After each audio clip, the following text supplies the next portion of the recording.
Sometimes when I eat sweet potatoes, I see these little things popping out of the potato, and one day I thought to myself, I wonder what would happen if I put this in water and tried to grow it in my backyard. What would it turn into?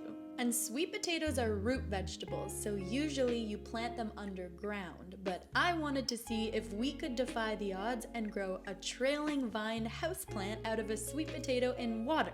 So I placed the potato in water, kept it outside in the summer sun, and to my surprise, something crazy happened. After just 1 week, I saw little tiny white tails starting to grow out of the bottom of the potato where it sat in the water. And so I waited a bit longer because I wasn't really sure what those little white dots were, but I began to get really excited that this might actually be working. Soon, maybe 2 more weeks passed, and those little tiny white dots turned into longer tails. One specifically grew really long, and week after week started to pass me by. I continued to check on the potato, and once week 3 came around, amazing changes started to happen.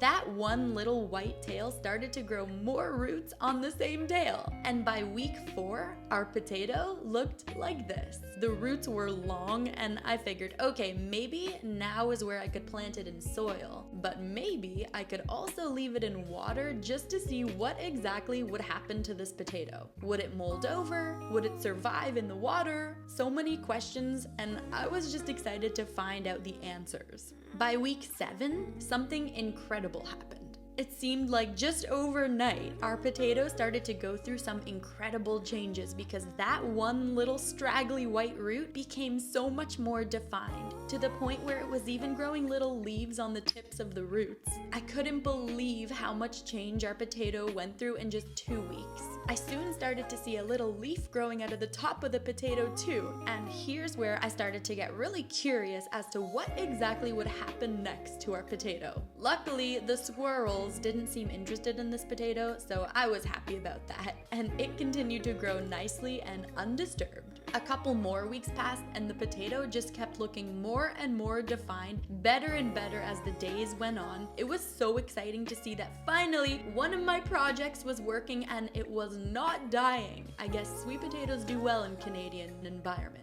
Pat on the back, but we still had to wait and see what would happen. And at this point, I really did not know what to expect. So many questions were going through my mind. Were the potatoes gonna start growing from the bottom in the water? Should I plant it in soil? Is it like a regular potato in soil where more potatoes will grow underneath the soil? A lot of things pondering my mind, but I figured let's just let Mother Nature do her thing and gift us with her gifts. And I'm happy I did that because it soon looked like the potato started to turn into a vine. And I thought maybe it needed somewhere to climb. There were so many leaves growing out of it, and honestly, it looked so beautiful. I was even thinking of bringing it inside, but in that moment, I was like, no, Jess, do not mess this up. It's working out so well. Just leave it outside where it's happy and try that again for a future plant experiment. So I left it outside, continuing to admire the amazing growth that was taking place every day before my very eyes. It started to make my garden look so much more full because the vine started to get longer and longer, and it definitely needed somewhere to trail.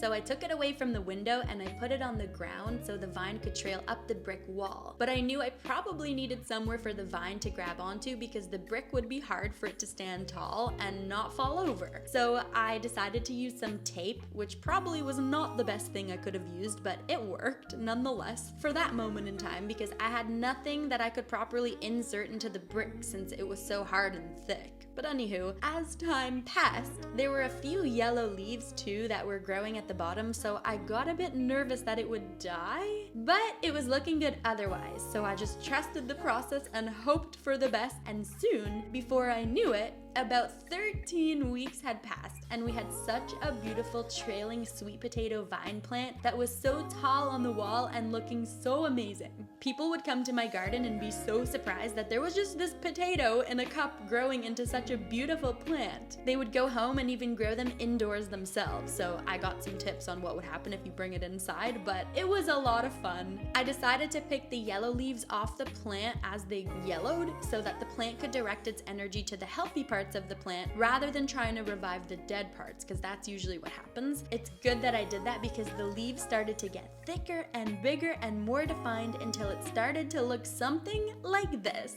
It was incredibly beautiful, and I was a proud sweet potato trailing vine plant mother, okay? And as the summer began to come to a close and winter started fast approaching here in Canada, it was finally time to give the plant a haircut and bring it inside for the winter to live out the rest of its days inside. But I was also really curious now to see what would happen if we planted a sweet potato in soil. Would we get more potatoes underneath the soil or just a trailing vine plant again? So before the summer ended, I decided to try one last experiment to get the answers to my questions. And I planted a few pieces of sweet potato in soil, watered it regularly, and waited for it to grow.